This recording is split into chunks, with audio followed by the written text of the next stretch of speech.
நல்ல மனிதர், அரசியல் சார்பில்லாத இந்த மனிதரின் வேண்டுகோள் கேட்க வேண்டிய காரியம் விழுமா? பொறுத்திருந்து பார்ப்போம். பொதுமக்களில் ஒருவன் தம்பிராமையா,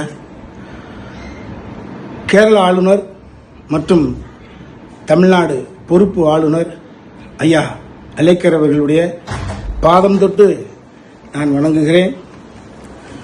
நீங்கள் மிகப்பெரிய அறிவாற்றல், ஆளுமை கொண்டவர் என்ற நிலை இருந்ததால் தான் உங்களுக்கு இந்த பொறுப்பு வழங்கப்பட்டுள்ளது.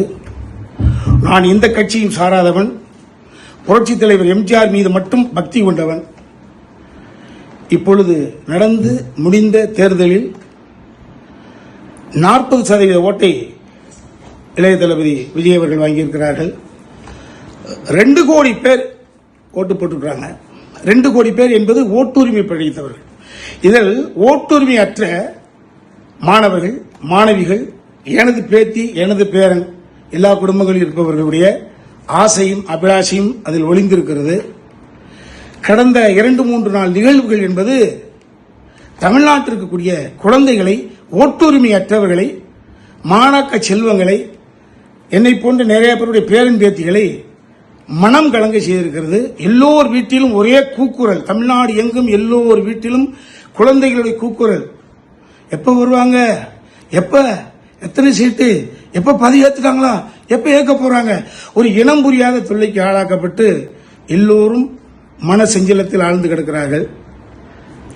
113 காமிச்சிட்டாங்க, 5 கூட தூக்கி போடுங்க, 108 இருக்குல்லங்க ஐயா, அழைங்க ஐயா தம்பி விஜய கொடுங்க.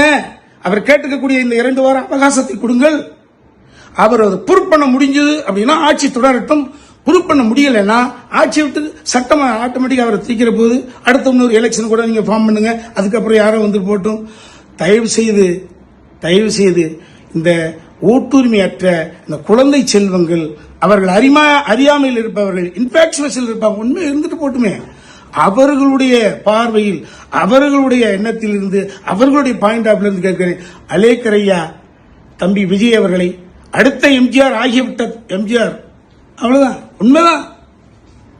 அதிமுகவில் இருக்கக்கூடிய வெற்றி பெற்றிருக்கக்கூடிய பாண்டிச்சேரியில் இருக்கக்கூடிய எம்எல்ஏக்கள் புரிந்து கொள்ள வேண்டும். நீங்களாக வந்து விஜய்க்கு சப்போர்ட் செய்யுங்க. அடுத்த எம்ஜிஆர் சார் கூப்பிடுங்க, அவர் ஆட்சி கட்டில் அமர வைங்க. திரும்ப சொல்றேன், அறுதி பெரும்பான்மை நிரூபித்தான் ஆட்சி தொடரட்டும். அறுதி பெரும்பான்மை நிரூபிக்க முடியவில்லை என்றால் ஆட்சி களையட்டும், அடுத்த எலெக்ஷன் நடக்கட்டும். அலேக்கர் ஐயா, அலைங்களையா தம்பி விஜயை, இந்த குழந்தைகளையும் சிறார்களையும் மன ஊனத்திலிருந்து காப்பாற்றுங்களையா. நன்றி, வணக்கம்.